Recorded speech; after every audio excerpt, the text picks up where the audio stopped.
Jewellers ચોરી કેસમાં Harshita શેટ્ટીના crime branch સામે કોર્ટમાં ગંભીર આક્ષેપ. અમદાવાદના નિકોલ જ્વેલર્સ ચોરી કેસમાં હવે નવો વળાંક સામે આવ્યો છે. 1,66,00,000ના દાગીનાની ચોરી કેસમાં આરોપી હર્ષિતા શેટ્ટીએ કોર્ટમાં અમદાવાદ ક્રાઇમ બ્રાન્ચ સામે ગંભીર આક્ષેપો કર્યા છે.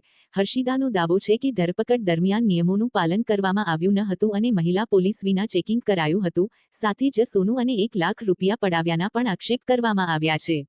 આ મામલે કોર્ટે અમદાવાદ ક્રાઇમ બ્રાન્ચને નોટિસ ફટકારી છે તેમજ નિકોલ પોલીસને પણ કોર્ટમાં હાજર રહેવાનો આદેશ કર્યો છે. કેસની વધુ સુનાવણી હવે સોમવારે હાથ ધરાશે. બીજી તરફ, પોલીસે અગાઉ હર્ષિતા અને તેના પ્રેમી પાસેથી ચોરીનો મુદ્દામાલ કબજે કર્યો હોવાનો દાવો કર્યો હતો.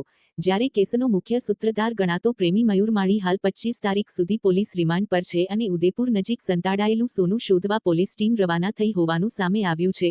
જો કે હર્ષિતા દ્વારા કરાયેલા આક્ષેપોની સત્તાવાર પુષ્ટિ થવાની બાકી છે અને મામલો હાલ કોર્ટમાં વિચારાધીન છે.